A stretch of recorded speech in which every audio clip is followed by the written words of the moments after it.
With the anticipated release of Back 4 Blood being just a few weeks away, it goes without saying that fans of Turtle Rock Studios can't wait to see what the developer has in store for us. But if you wanted to know more about the game before then, don't move a muscle, as we're about to jump right into it. As the newest first-person zombie shooter on the market, not much is known about the official synopsis of the game. But unlike the Left 4 Dead franchise that came before it, rumor around town is that quite a bit of thought has been put into the actual storyline of the Back 4 Blood universe. To truly understand what players will be in for, we have to make a few assumptions based on the trailers that have been placed before us though. So let's take a look at each one and see what information they have on offer for us before the game officially releases come October 12th. The cinematic trailer of December of last year kicks off with a few blood drops impacting a map of Canada. The camera then pans out and zooms into the largest blood drop, transitioning into a scene that's playing out in the cold region of Pingluat National. For those of you who don't know, this is the location of the infamous Pingluat crater, which was formed about 1 million years ago when an asteroid hit the Earth. A team of scientists appeared to have found something hidden away in the snowy hills of the crater, a worm of sorts, which we see for the first time when the lead scientist holds it up to his eye while trapped in a glass vial. We then witness a thick drop of blood traveling down the map towards Quebec City, where another transition shows a scientist experimenting on the creature that was found on site at the crater. After placing some liquid on the worm to see how it reacts, the scientist holds it up to his face once more, only to see it leap out of him, causing the screen to turn black. Drops of blood now fall on a map of New York City, followed by 2 more of these creatures, which slither around and finally meet at a point. The chance meeting results in another transition, but this time to a city in absolute panic being attacked by people who have no control over their animal instincts. But when the camera zooms in, we see that not everything is as it seems. The people acting out are not completely human, and this all appears to be the resultant of those little creatures from before. An obvious fact considering how we see one clawing its way out of the eye of a zombified human. Fast forward to the next scene where there's another infected human is having its neck blasted away, causing blood and the creature's hand to hit the same map as we've been staring at the whole time. And as the camera pans up, we see the cause of this brutality. Standing in the street are 4 people heavily kitted out with weapons to ensure their survival. The leader, who we later discover is named Walker, fires a bullet from his assault rifle, which we follow until it hits the head of another unsuspecting victim. And as the lifeless remains of that zombified human hits the floor, we see a large group of the creatures heading towards the small party of weapon wielders. Holly, with her backwards cap and pump-action shotgun, rushes in, firing away at the group and protecting her own from the approaching mob. At the same time, another member of the group, Evangelo, can be seen firing an Uzi in the general direction of the collective in the classic style of spray and pray. Finally, we see the last member of the group, Hoffman, who is firing a semi-automatic rifle as the attack squad moves forward. The zombified collective begins to fall. Evangelo then shouts out that there's too many of them, with Walker responding that they have a job to do. Hoffman then adds that no worm-ridden creatures are going to stop them from completing this job, lighting and then throwing a Molotov cocktail to a set of large portion of the attacking creatures on fire. And after Holly puts another of these zombies to bed with a hit from her signature baseball bat, something strange happens on the rooftops. A creature that barely resembles a human anymore looks down at the group below, screaming out with its already broken jaw and leaping from the rooftops. This is when we see that the creature actually has 4 arms instead of 2, showing us that the worms infecting everyone actually has the ability to change the biology of humans to make them more dangerous. Worse yet, we see the creature forming a slime ball from its insides and throwing it at Evangelo,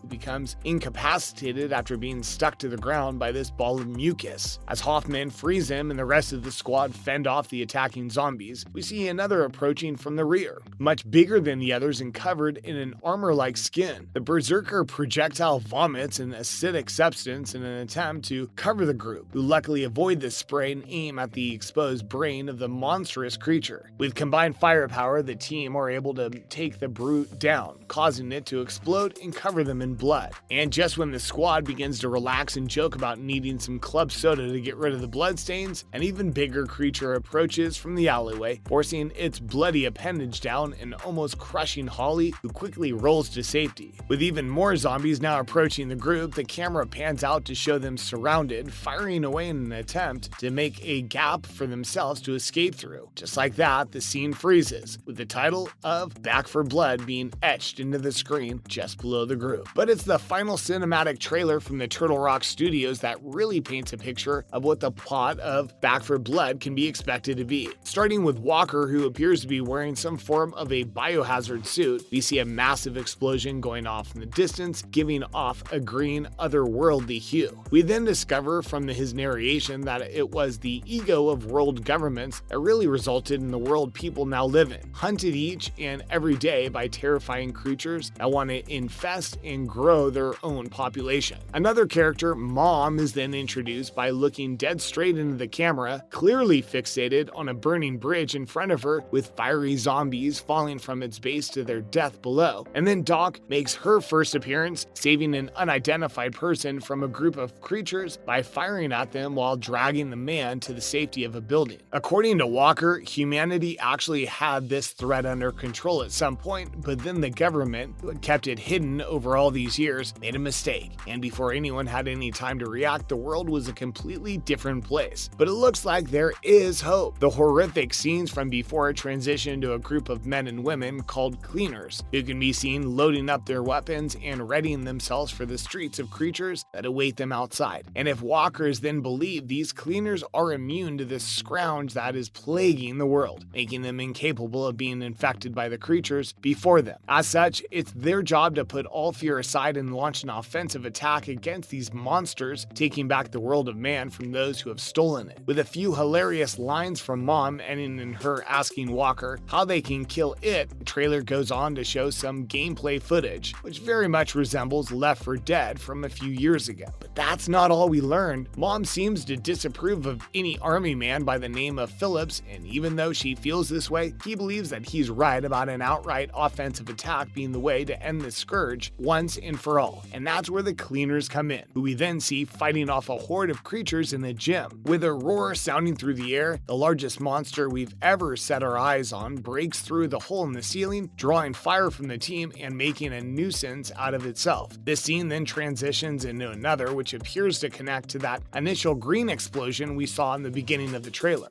The common zombie hordes that now follow the team also have a green hue and release a poisonous cloud upon being shot, which informs our heroes that they should be keeping their distance. And finally, we see the mother of all monsters scream out as the team flies over it in their resident chopper. In other words, players of Back 4 Blood will be able to choose from a grand total of 8 playable characters, each with their own skills and plays within the group of the cleaners. And it'll be up to them to fight against a number of different creatures until they're finally able to change the world for the better. As of right now, that's all we know, but we'll be sure to tell you more as soon as the game releases come October 12th. What do you think of this synopsis though?